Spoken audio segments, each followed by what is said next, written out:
Mesdames et messieurs, au terme de cet exhaustif rappel des faits, il apparaît très clairement que le président Macky Sall, dans l'exercice de ses fonctions, a intentionnellement violé de manière répétée le Code pétrolier du Sénégal ainsi que son décret d'approbation en signant en 2012 puis en 2013 des décrets qui approuvaient des contrats qu'il savait sciemment établis dans des conditions frauduleuses. Le président Macky Sall a, en particulier, ignoré la réclamation déposée par Tullow Oil, comme si elle n'a jamais existé,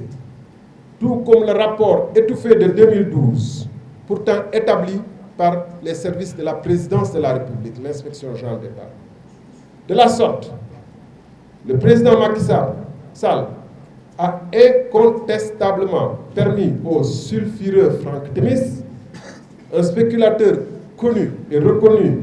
comme tel par les services de l'État, notamment par le rapport étouffé de 2012, de s'enrichir outrancièrement aux dépens de la nation sénégalaise. Le président Macky Sall a permis à son frère, M. Aliou Sall, qui ne dispose d'aucune compétence particulière ou motivée, de s'enrichir à coups de milliards sans service rendu à la nation.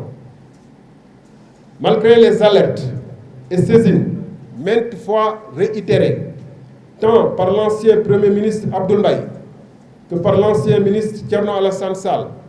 ainsi que par d'autres nombreux lanceurs d'alerte sénégalais, le président Macky Sall a persisté à soutenir le groupe Franck Timis et en aucun moment n'a posé le moindre acte pour la sauvegarde des intérêts du Sénégal, bien au contraire. Ainsi, le président Macky Sall a pris l'option délibérée d'exposer notre pays à des risques majeurs du fait de la présence d'individus dangereux comme Franck Timis au cœur des ressources pétrolières et gazières qui appartiennent au peuple sénégalais. Des incompréhensions, des frictions et de possibles conflits avec des sociétés globales et puissantes comme BP, car en définitive, l'ensemble des acquisitions de ces sociétés sont assises sur du faux établi en toute connaissance de cause du président de la République. Incontestablement, le président Macky Sall a intentionnellement refusé de donner la suite appropriée à des informations pourtant fiables, constantes, sur l'établissement de faux dans l'octroi de permis délivré par un ancien Premier ministre, Abdoul Mbaye. Des informations délivrées par l'ancien Premier ministre Abdoul Mbaye, choisissant de laisser se dénouer, après ces saisines, des transactions financières au détriment du Sénégal. Les faits ci-dessus exposés font ressortir de fortes présomptions d'association de malfaiteurs, d'auteurs et de complices de faux en vue d'une entreprise ayant abouti à la spoliation d'intérêts du Sénégal, permettant l'enrichissement gratuit de personnes dont son propre frère Aliou Sall. Mesdames, Messieurs, le Congrès de la Renaissance démocratique estime qu'il y a là matière à ouvrir une enquête pour haute trahison, impliquant Macky Sall, ainsi que l'ensemble des ministres, fonctionnaires et responsables des sociétés publiques qui ont pu contribuer à la commission de tels actes,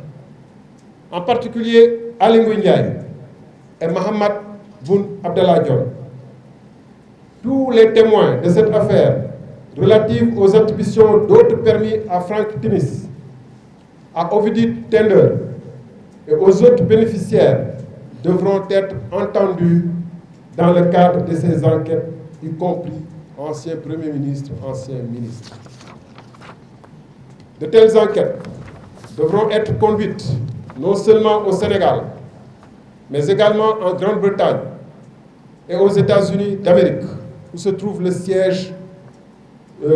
principal de la société Cosmos Énergie. Ici, au Sénégal, le Congrès de la Renaissance démocratique prendra les initiatives appropriées s'agissant des mises en cause qui, de par leur fonction, relèvent de la Haute Cour de justice pour l'ouverture d'une enquête parlementaire.